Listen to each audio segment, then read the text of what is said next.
So she's I mean, a they serial sound reasonable. fraudster. That's called fraud. She's a Me Too victim there. That's absurd. Blake. Lively is spiraling after Megyn Kelly publicly tore into her dark past in the harshest way imaginable. She and her husband are now being labeled bullies.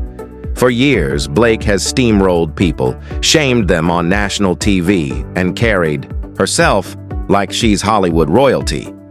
But now that Megyn has stepped in without fear and thrown her secrets into the spotlight, Blake's carefully built empire of control is finally starting to fall apart. She seems like kind of a jerk. Wow, she's like kind of a bully. She's rather mean. Blake Lively has spent years portraying herself as Hollywood's sweetheart, elegant, graceful, and effortlessly adored.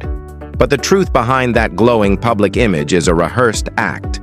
And now, Megyn Kelly has effectively hit the rewind button and is showing the world what's really been going on behind the curtain. Bill harassed her, and then by the time they premiered the movie, they weren't even speaking to each other. She made him stay in the basement, and Ryan Reynolds turned on him too. And then she claimed that he unleashed a bad PR campaign against. Long before Blake hijacked It Ends With Us and pulled a full dictator move on Justin Baldoni, she had already been setting the stage for her own relentless power grab.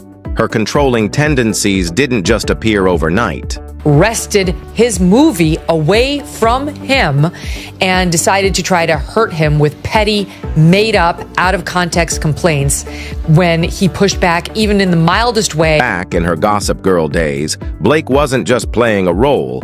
She was expertly maneuvering through Hollywood's elite like a chess grandmaster, securing the right connections and positioning herself for long-term dominance. Glamour UK interview by Blake Lively. She was on the cover at the time, and in her interview, she admitted to trying to poison the cast of Gossip Girl, which is where 2009 interview, Blake casually admitted she turned the Gossip Girl cast against Penn Badgley simply because she didn't like him initially. She didn't just ignore him or stay professional, she orchestrated a full-on social freeze-out, like a high school queen bee with a big Hollywood budget. her co-star Penn Badgley, who played her love interest, Dan Humphrey, on the show. She said, "At first I was so upset that they had hired him, I actually poisoned the whole cast against him." Here's the kicker. She later admitted Penn was actually a good guy, which means that entire smear campaign wasn't based on anything real. It was just Blake using her influence to center herself and play the puppet master just because she could. Not to say, but then they noticed that he wasn't a jerk and was actually a nice, charming person, and almost immediately I realized it too. But it took me about a week to admit it. And that wasn't some random one-time thing. Blake perfected the art of staying clean while others were pushed out of the picture. She played the media game, kept her image polished, and made sure no one noticed the strings she was pulling from behind the scenes. But now that she's at the center of a legal mess in Hollywood, she's finding out the hard way. No one's coming to save her. Reports were that Blake Lively and Leighton Meester, who played best friends on that show, were not friends during the 6-season run of the show. Leighton Meester and Penn Badgley and other Gossip Girl co-stars have remained silent in the wake of the Baldoni legal Intro 8, not one Gossip Girl co-star has spoken up for her. Leighton Meester, silent. Penn Badgley, nothing. The rest of the cast, acting like she vanished from existence. They all worked with her for 6 years. If anyone wanted to defend her, now's the time. But their silence says more than words ever could. Neither Meester nor Badgley even follow her on Instagram anymore. Blake's fallout with Leighton is telling. On-screen besties, off-screen disaster. Blake was fixated on fame, while Leighton cared about the craft. Meester nor Badgley follow Lively on Instagram. By the time the show wrapped, Blake and Leighton weren't even on speaking terms. And now that Blake's facing public legal fallout, Leighton is doing absolutely nothing to help her. It's almost like karma finally caught up. This is exactly what Megyn Kelly exposed. Blake's entire career has been a cycle of calculated manipulation, forming alliances and playing the victim when the control slips away. All I do is buy soccer teams that win, sell tequila that people like, or vodka, or whatever it is, and he's like generally stayed above, and then all of a sudden he is in the dirt with it. Whether it was Penn Badgley, Leighton Meester, or now Justin Baldoni, the pattern remains the same. Blake takes the reins, bends the narrative in her favor, and the moment she loses grip, she transforms into the misunderstood victim. It's a cycle she's repeated over and over. Blake Lively is caught in old footage, revealing that yes, her secret plan is to always take control of the movies and lie to the directors. 2022, Blake Lively stood confidently at the Forbes Power Women Summit. She flashed her signature charm and gave what was meant to be a motivational speech. But in reality, she ended up exposing her entire blueprint for industry manipulation, laying out the exact strategy Justin Baldoni is now suing her over. Forbes Power Women, and she's so confident. Exactly, I think it's so telling how confident she is to just say, I have no qualms lying to the director, taking control of their movie, pulling the rug from them, like, oh my God! Back then, no one thought much of her words. But now, with her career under intense scrutiny, that very speech is making a comeback in the worst way possible. It's not just resurfacing, it's becoming the central piece of evidence in the case against her. What is happening here? I would show up on a set. I knew that they just wanted me to show up and look cute and stand on a little pink sticker where I'm supposed to go and say what I'm supposed to say. But I also knew that that was... With a captivated crowd hanging on every word, Blake admitted she faked her way into roles by pretending to be the eager actress directors wanted.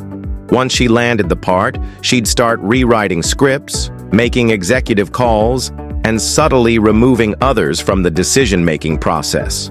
Be a part of the storytelling, that I wanted to be a part of the narrative, whether that be in the writing and the costume design and creating the character. And sometimes I had directors or producers or writers who would welcome that and invite that once they saw that I was able to offer that. And sometimes I would have people who really resented that because they were like, we just hired you to be... Joked about how directors felt betrayed when they realized what she was doing, as if hijacking entire productions was clever instead of deceitful. This wasn't a one-time slip. This was Blake openly explaining how she's been, manipulating her way through Hollywood. And now, 2 years later, she's in court for doing exactly what she once bragged about. For them, sometimes that might have felt like a rug pull because you're trying to assert yourself into something that we didn't hire you to do. Justin Baldoni's lawsuit alleges that Blake pretended to be just an actress on It Ends With Us, only to completely override his vision and push him out of his own project. What's worse, his production company had funded the film, secured the rights from Colleen Hoover, and spent years developing it. And as soon as Blake joined, she did what she admitted to in 2022, she hijacked the entire project. I want to just be an actor. I want to have more authorship. This isn't a one-off event. This is a recurring tactic Blake has been using for years. She starts with small creative suggestions and slowly builds up to taking full control until she's running the entire show. I don't think she even realizes what she's admitting. Sometimes they'd let me and sometimes they wouldn't. And then she goes further and says, I would just lie to them in the audition process and make them think I'm just an actress to do what they want. For a long time, it worked. The directors who pushed back were either ignored, outplayed, or quietly removed. She had a formula: get cast, earn trust, become indispensable, and then take over. It never failed her. Until now. Well, yeah, that's because that's what you did. You knowingly admitted that's what you do. They want an actress, they hire an actress, they pay you to be an actress, that's your job. But then you do exactly what Justin's accused. Justin Baldoni wasn't like the big-name directors she had dealt with before.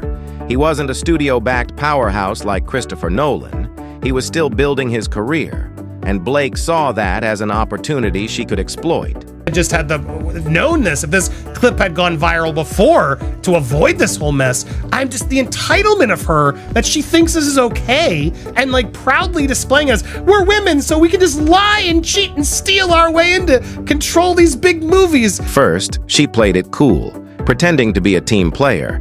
But before long, she was rewriting scenes, making calls on major decisions, and gradually treating the project like it was hers. Baldoni was being edged out of his own movie. Is that she's not interested in being a part of a team. She just wants to own it all. And that's fine. If that is your method of working, then do that. But you have to create your own projects. You have to put yourself in that position that you are in charge, not take it from some. The time It Ends With Us premiered, Blake had erased Baldoni entirely from the picture. The man who brought the film to life wasn't even allowed to attend the main event. While Blake soaked up the spotlight, Baldoni was literally kept in the basement, a final power play that made it crystal clear who was in charge. Still, it's not enough. You don't even get to come to the premiere. You're not allowed in the premiere. Fine, but he goes in the basement when I show up. I mean, that's not authorship. That's not autonomy. That's control. That's selfishness. That's entitlement. This woman is a monster. In April 2023, Blake Lively was cast as Lily Bloom. On paper, it looked like a major win. A-list actress meets popular book. But Blake didn't just sign on as an actress. She came in with a plan to take over. Admit to lying, which is clearly what as you watch the text, she's always asking permission. She's guilt-tripping Justin. Oh, directors don't let me, and blah, blah, blah, blah, blah. And then he's always like, oh my God, I'm so sorry. Yeah. Claimed that almost immediately after being cast, Blake began demanding rewrites. Not minor suggestions, but full-blown script overhauls. She insisted certain scenes didn't match her vision, but it soon became obvious this wasn't about collaboration. It was a power grab. Is what I've learned in Hollywood is that people never apologize, which for me would be the most natural thing to do, you know? You do something, you say something, and then you own up to it. And the best thing and the most rewarding thing in the world is to actually apologize to someone. By mid-2023, her influence had grown past the script. Insiders say she started ignoring the director's decisions altogether. Baldoni had expected a creative partner, but instead, he was left watching from the sidelines. Blake reportedly used her Hollywood network to bring in her own team, editors and producers loyal to her version of the film. That's why A-list producers brought in. That's when suddenly, oh crap, this movie's not just we need more time. This movie could actually be something. All because of Justin. By late 2023, she was allegedly demanding final cut authority, a right usually reserved for directors or studios. Despite being the one who built the project, Baldoni was rapidly being pushed out. Even the studio was reportedly shocked by how much sway Blake had managed to accumulate. Fully believe she saw a mark and she was stepping over him and knew he was easily manipulative. She would have full control of this movie. And I further believe, as in post, because of Justin's cut and a lot of stuff that happened, she realized they had a hit on their hand. In 2019, Justin Baldoni secured the rights to It Ends With Us, a story he was deeply connected to. His production company, Wayfarer Studios, began development by early 2022. He had a clear goal: to create a film that captured the book's emotional core and highlighted domestic abuse awareness. But that dream project quickly became unrecognizable.